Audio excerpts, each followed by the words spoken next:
మలయాళంలో పలానా హీరోతో చేయాలని అని డ్రీమ్ ఉంటుందా? అలా ఏం లేదు నాకు. ఏదైనా మంచి స్టోరీ ఉంటే చేస్తాం అంతే. డ్రీమ్ ఏం లేదు అలా చేయడానికి. నాకు మోహన్ లాల్ని కలవాలని ఉంది అంతే. మోహన్ లాల్ సార్ సార్ని. కాదండి, ఇవ్వాలి ఈ రోజు వచ్చింది న్యూస్. జస్ట్ మన ఇంటర్వ్యూ కంటే ముందు బాసిల్ జోసెఫ్ డైరెక్షన్లో అల్లు అర్జున్ చేస్తున్నారట, ఇద్దరు కలిసి. Oh okay, thanks for the news. మలయాళంలో మలయాళంలో చేస్తున్నావా? మలయాళం కాదు, ఆయన అల్లు అర్జున్ చేస్తే మలయాళం ఎందుకు చేస్తారు మొత్తం? మేబీ అల్లు అర్జున్ సార్ కి చాలా ఫ్యాన్స్ ఉన్నాయి కదా. మీకు అక్కడ ఫ్యాన్ బేస్ చాలా ఎక్కువ ఉంటుంది అల్లు అర్జున్కి. ఐ థింక్ టీవీలో అయినా ఎక్కడైనా డబ్డ్ వర్షన్ ఉంటావు కదా Telugu. So most of the films are Allu Arjun sir వస్తారు. అండ్ అల్లు అర్జున్ కూడా అంటే కూడా విజయ్ సార్, మన అజిత్ సార్. యా, నిజంగా బాసిల్ జోసెఫ్ డైరెక్షన్లో వీళ్ళిద్దరు సినిమా చేస్తే మంచి బ్లాక్ బస్టర్ అవుతుంది కదా. Yeah yeah yeah. ఆయన కూడా చర్చ్ ఫాదర్ సన్ అనుకుంటా బాసిల్ జోసెఫ్. చాలా కష్టపడి వచ్చారు. Yeah yeah yeah. అవును సార్. అను సార్, ఫైనల్గా ఏం చెప్తారు? ఎందుకంటే ఇందాక రవి గారు clarity. Allu Arjun fan satisfy ఒకటి చెప్పాలి sir. Personal experience in the film. చెప్పండి. ఓకే, సో ఏంటంటే మీరు అన్నారు కదా ఎందుకు కేరళలో ఎక్కువ ఉంటారని. ఇదివరకు అది పరిస్థితి ఏమో అండి. ఇప్పుడు ఆయనకి every nook and corner of ఇండియాలో ఉన్నారు. ఎందుకంటే నేను చెప్తా, మేము కన్యాకుమారిలో షూట్ చేసాం. అక్కడ నేను ఒక చిన్న హోటల్కి వెళ్ళా, అంటే షూటింగ్ మధ్యలో. ఒక అతను ఏఏ క్యాప్ వేసుకుని వచ్చాడు. ఏఏ. నేను మామూలుగా అడిగా, మీరు అంటే నాకు తెలుగు కాదు కదా, క్యాప్ అల్లు అర్జున్ కా ఫ్యానే అంటే ఏదో వచ్చిరా అని హిందీలో. అతనికి అర్థమైంది, చాలా పెద్ద ఫ్యాన్, అసలు నేను ఎప్పటి నుంచో చూస్తున్నా, నేనేంటి ఇక్కడ చాలా మంది ఫ్యాన్స్ ఉన్నారు. ఓకే, మేము కాశ్మీర్లో షూట్ చేస్తున్నప్పుడు అడుగుతారు కదా ఏంటి కాన్సీ షూటింగ్ అది ఇది అంటే, ఆ తెలుగు సినిమా అంటే ఆ కాన్సా అది ఇది అంటే, ఇప్పుడు మేమేం పెద్ద యాక్టర్లు కాదు కాబట్టి మేము మైత్రి అనేవాళ్ళం. మైత్రి అనగానే వాళ్ళు పుష్ప అని కూడా చెప్పగలరు. ఆ పుష్ప అమ్నే ఇలా చేసేవాళ్ళం. సో ఇప్పుడు అతను చెప్పినట్టు షూటింగ్ కాశ్మీర్ టు కన్యాకుమారి చేసాము. ఇప్పుడు పరిస్థితి ఏంటంటే అల్లు అర్జున్ గారికి కూడా కాశ్మీర్ టు కన్యాకుమారి ఫ్యాన్స్ ఉన్నారు. నేను నిజంగా గ్రౌండ్ లెవెల్లో చూసేవాడు చెప్తున్నా.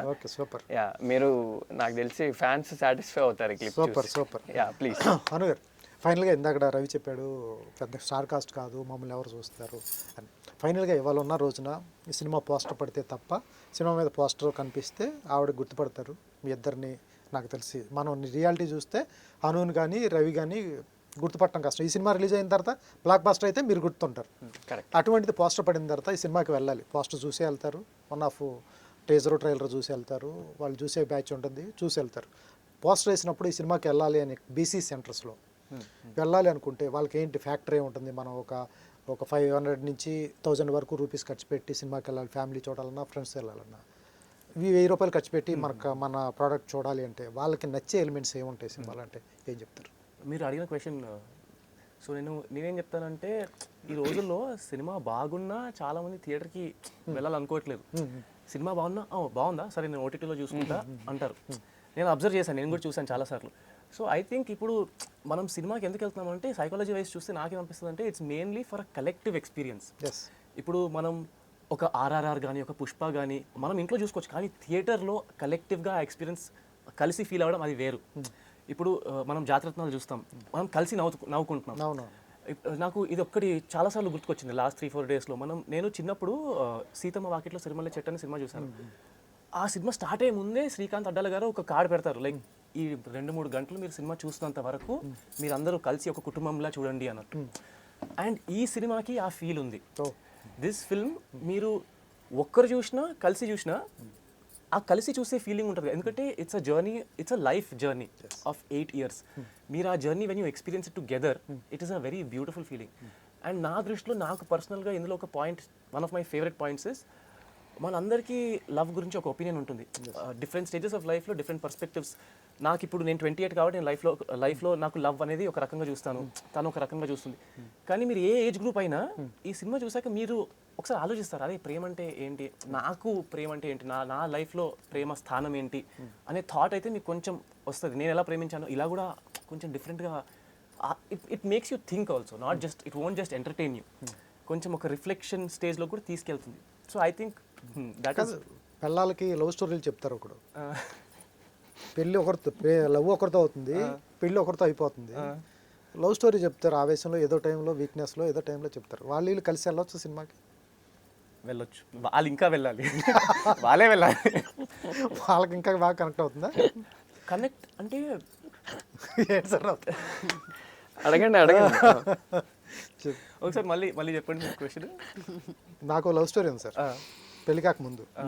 ఏదో వీక్ టైంలో చెప్పేశాం, నేను తోపు తురుంకాను, నాకు లవ్ ఉంది, నేనంటే ఆమె చచ్చిపోద్ది, ఇప్పుడు చచ్చిపోద్ది అని చెప్తాను. పెళ్ళి అయిపోయింది. మేము ఇప్పుడున్న మిస్సెస్ నేను మీ సినిమా చూడొచ్చా లేదా? ఎస్, చూడొచ్చు. ఎందుకంటే సో ఆయన ఇప్పుడు ఒక పాయింట్ చెప్పారు. ఆయన ఏమన్నారు, this film talks a lot about heart break and this film has a very beautiful way of how they deal with heart break in the film. So మీకు నా దృష్టిలో the film teaches you about love, dealing with heart break. Teachers అంటే lessons, ఇలా message ఏం కాదు కానీ క్లాసులు పెట్టడం ఉండదు, క్లాసులు పీకడం ఏమి ఉండదు, కానీ చూసినప్పుడు మీకే అనిపిస్తుంది, అరే అవును కదా, ఇలా కూడా చేయొచ్చు, ఇలా కూడా ఉండొచ్చు లైఫ్లో, ఒక కొత్త పర్స్పెక్టివ్. అంటే it will make you think అని చెప్తున్నాను, ఏ ఆస్పెక్ట్లో అయినా, be it heartbreak, be it love. Super. So నా దృష్టిలో I think any age group, ఒక 5-year-old పిల్లోడు ఈ సినిమా ఇప్పుడు చూడొచ్చు, మళ్ళీ 10 years చూసినప్పుడు మళ్ళీ ఒక డిఫరెంట్ పర్స్పెక్టివ్ వస్తుంది. అవును, మీరు అన్నట్టు ఏజ్ గ్రూప్ బట్టి Yeah. లవ్ మారుతుంది, దాని మీద ఉండే అభిప్రాయం మారిపోతుంది. So super sir.